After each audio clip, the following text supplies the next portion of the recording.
여러분 안녕하십니까, 이용태입니다. 이번 시간에는 프로젝트와 컴포지션 세팅하는 방법 살펴보도록 하겠습니다. 우리가 어떠한 작업을 새롭게 시작할 때 반드시 전체 작업에 대한 프로젝트와 실제 작업을 위한 컴포지션을 만들어야 하는데요. 단순히 프로젝트와 컴포지션을 만들어서 작업을 한다기보다는 실제 우리가 어떠한 형태, 즉 어떠한 규격으로 작업을 할 것인지 그 규격에 맞게 설정을 해줘야 합니다. 그것이 바로 프로젝트와 컴포지션에 관한 설정인데요. 이렇듯 프로젝트와 컴포지션의 설정이 끝난 후에 비로소 우리가 원하는 작업을 할 수가 있는 것입니다. 애프터 이펙트를 최초로 실행하면 이와 같이 Welcome to Adobe After Effects라는 창이 나타나는데요. 이곳에서 먼저 프로젝트나 컴포지션을 만들어줘야 하는데요. 위쪽에 Recent Project는 최근에 작업했던 프로젝트의 목록이 나타나는 곳입니다. 현재 5가지 목록이 있는데요. 이 5가지가 작업한 순서대로 이렇게 나열이 되어 있습니다.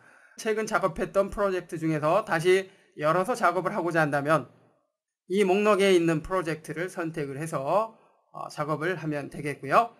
그리고 아래쪽에 오픈 프로젝트는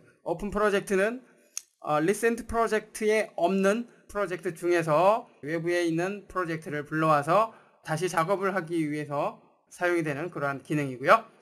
그리고 오른쪽에 New Composition은 새로운 컴포지션, 여기서 컴포지션은 실제 우리가 작업을 하기 위한 공간입니다.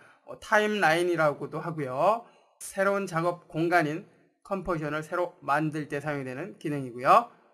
헬프 문서와 서포트를 통해서 애프터 이펙트에 대한 궁금한 것을 해결할 수 있고요. 그리고 브라우즈 인 브릿지가 있는데요. 브릿지를 통해서 작업에 사용할 프로젝트나 미디어 소스를 불러올 수가 있습니다. 참고로 브릿지는 일종의 뷰어와 같은 역할을 하는데요.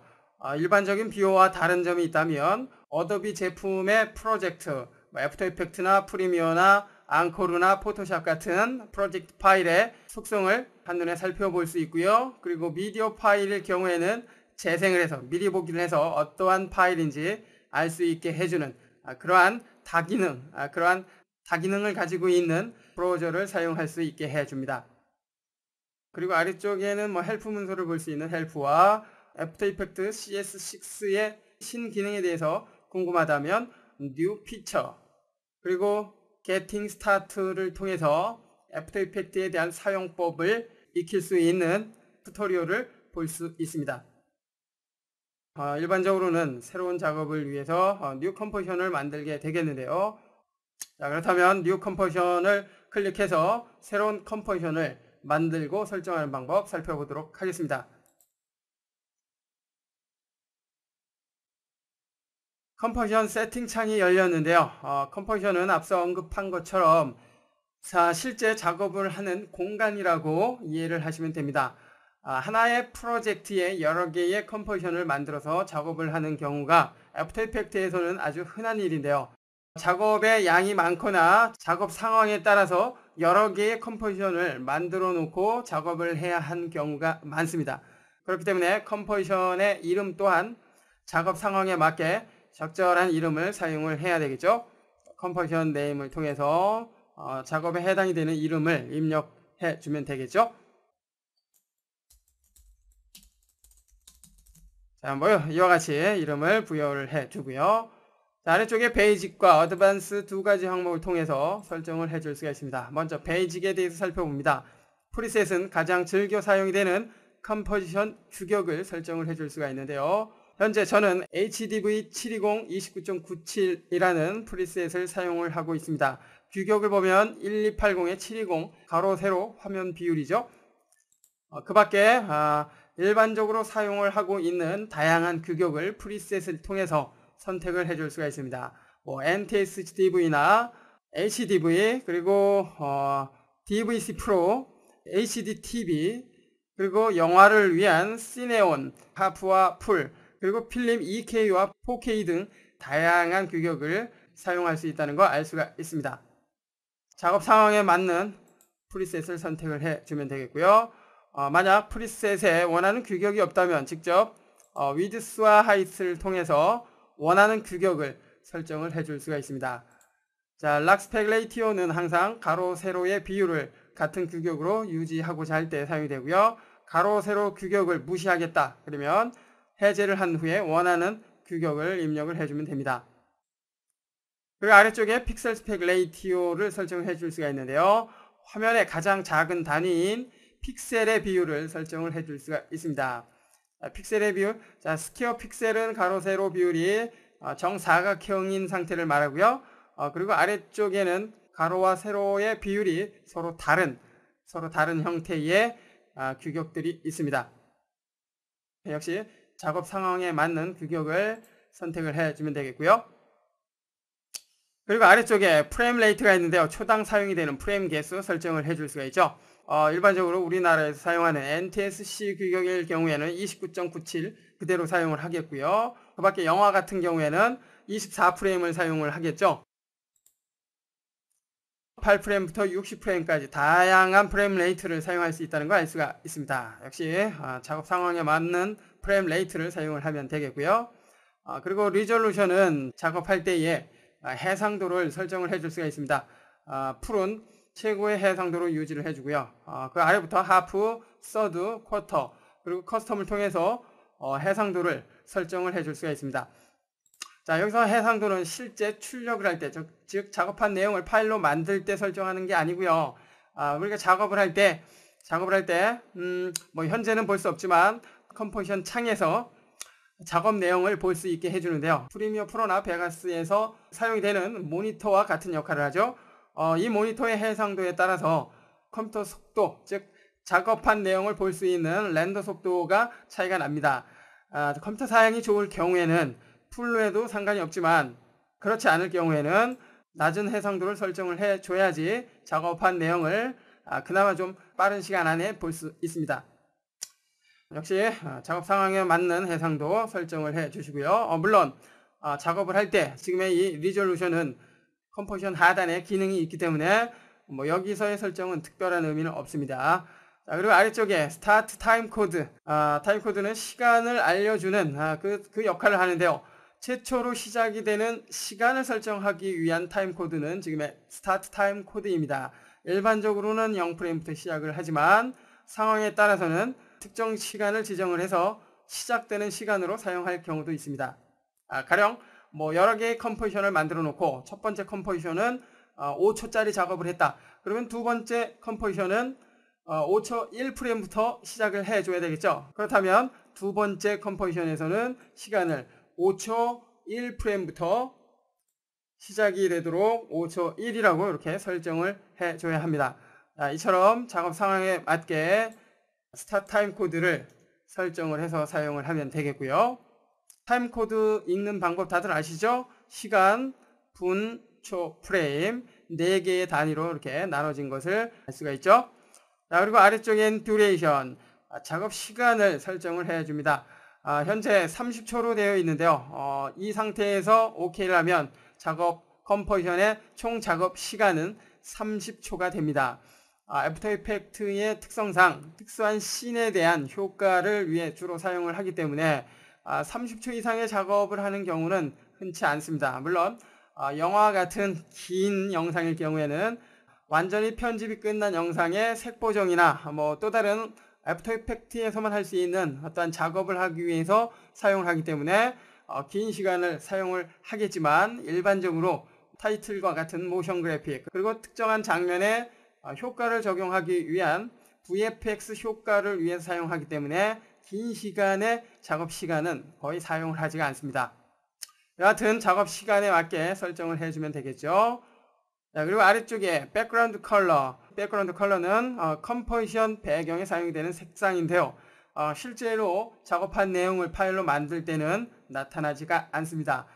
다만 작업을 할 때 우리가 어떠한 이미지를 불러오겠죠. 이러한 이미지를 레이어 혹은 오브젝트라고 하는데요. 이 이미지의 색깔이 검정색 계통이다. 그런데 백그라운드 즉 배경을 검정색으로 한다면 이 이미지의 모습이 보이지가 않겠죠. 그렇기 때문에 사용이 되는 이미지의 색상과 좀 차별화할 수 있는, 좀 구분할 수 있는 색상으로 백그라운드를 설정을 해줘야 합니다. 이렇듯 백그라운드는 작업 상황에 맞게 설정을 해서 사용을 해야 합니다. 일반적으로는 검정색이나 흰색을 주로 많이 사용을 하고요. 이처럼 컴포지션은 베이직을 통해서 기본적인 설정을 해줄 수가 있습니다. 자, 그리고 이번에 어드밴스에 대해서 살펴봅니다. 어드밴스는 일반적인 작업을 위해서 사용하는 것은 아니고요.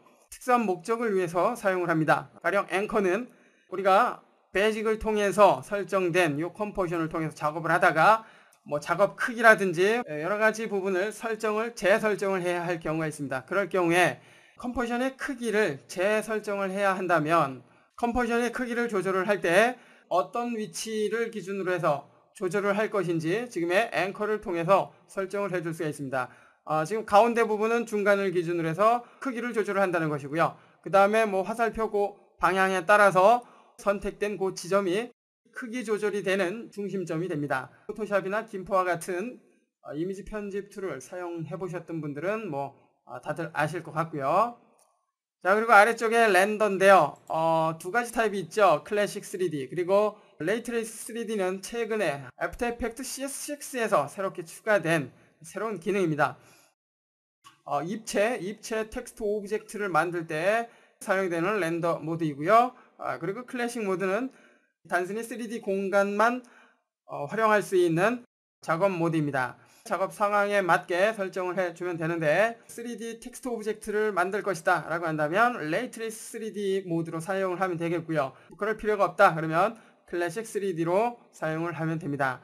그렇다면 굳이 클래식 3D 모드를 사용할 필요가 없겠다라고 생각을 할 수도 있겠지만 레이트레이스 3D 모드는 클래식 3D 모드보다 시스템 리소스를 많이 사용을 하기 때문에 컴퓨터 성능이 저하될 수 있습니다. 그렇기 때문에 3D 텍스트를 사용하지 않는다면 굳이 시스템 리소스를 많이 사용하는 레이트레이스 3D 모드는 사용하지 않는 것이 좋겠죠. 자, 그리고 모션 블러가 있는데요. 모션 블러는 애니메이션을 만들었을 때 그 애니메이션의 움직임 뒤로 잔상을 만들어주는 모션 블러에 대한 설정을 해줄 수가 있는데요. 이 부분은 나중에 애니메이션을 만든 후에 다시 한번 살펴보도록 하겠습니다. 자, 어드밴스 항목은 이 정도까지만 알면 작업하는데 문제가 없기 때문에 여기까지만 살펴보도록 하겠습니다. 모든 설정이 끝났다면 이제 OK에서 새로운 컴포지션을 만들어 줘야 되겠고요. 만약 지금 설정한 컴포지션의 설정 값을 다음 작업에서도 사용을 하고자 한다면 지금의 이 메모장 모양의 세이브 프리셋을 통해서 저장을 해 놓습니다. 새로운 컴포지션이 만들어졌습니다. 인터페이스에 대해서는 다음 시간에 자세히 살펴볼 것이고요. 이제 실제 우리가 원하는 작업할 수 있는 상태는 만들어졌습니다. 자, 이 상태에서 이제 우리가 원하는 작업을 해주면 되겠고요. 여기서 시간자에 대한 설정이나 그 밖에 프로젝트에 대한 설정을 해주기 위해서 프로젝트 세팅에 대해서 살펴보도록 하겠습니다. 파일의 뉴 메뉴를 보면 뉴 프로젝트가 있죠. 새로운 프로젝트를 만들 때 사용이 되는 메뉴고요. 현재는 프로젝트가 이미 열려있는 상태이기 때문에 맨 아래쪽 메뉴인 프로젝트 세팅을 선택을 해봅니다. 프로젝트 세팅 창이 나타났고요. 여기에서는 비디오의 시간자 단위라든지 그리고 컬러와 오디오에 관한 설정을 해줍니다. 특별히 복잡한 건 없고요. 자, 타임코드는 일반적으로 사용하는 시간 분초 프레임을 가진 타임코드 형식으로 시간자를 사용을 할 것인지 설정을 해줄 수가 있는데요. 만약 시간자 타입이 필요 없다 라고 한다면 프레임 단위로 설정을 해줄 수가 있습니다. 자, 프레임 단위로 설정을 하면 시간 분초 프레임이 아니라 모든 시간이 프레임 단위로 만들어집니다. 애니메이션이나 영화를 만드는 분들에게 사용이 되는 시간 단위이죠. OK 해서 확인해 보면 어떻습니까? 시간 단위가 프레임 단위로 이렇게 바뀐 것을 알 수가 있죠. 자, 일반적으로는 타임코드 형식을 많이 사용하기 때문에 타임코드로 해주고요. 자, 아래로 내려와서 컬러 세팅이 있습니다. 자, 뎁스를 통해서 컬러 해상도를 설정을 해줄 수가 있는데요. 8비트부터 32비트까지 사용할 수가 있습니다. 일반적인 비디오는 8비트 그리고 방송급 품질은 16비트 정도로 사용을 하겠고요. 그리고 영화급 품질은 32비트로 사용을 해주면 되겠죠. 작업 상황에 맞게 적절하게 사용을 해주면 되겠고요. 자, 그리고 이제 아래쪽으로 내려와서 오디오 세팅이 있는데요. 오디오에 대한 샘플레이트, 즉 오디오의 품질에 대한 설정을 해줄 수가 있습니다. 다들 아실 테지만 44.1kHz 오디오 CD의 음질이고요. 그 다음에 48kHz는 DV급 음질이죠. 그리고 96kHz는 고품질 오디오를 사용을 하고자 할 때 설정을 합니다. 보통 일반적으로는 48kHz를 사용을 하게 되겠고요. 자, 이처럼 프로젝트는 시간저 단위와 색상 그리고 오디오에 대한 설정을 해줄 수가 있습니다. 자, 이처럼 설정이 됐다면 프로젝트의 설정은 모두 끝난 것입니다. 이번 시간에는 새로운 작업을 위한 준비 작업이죠. 프로젝트와 컴포지션을 만들고 설정하는 방법 살펴봤습니다.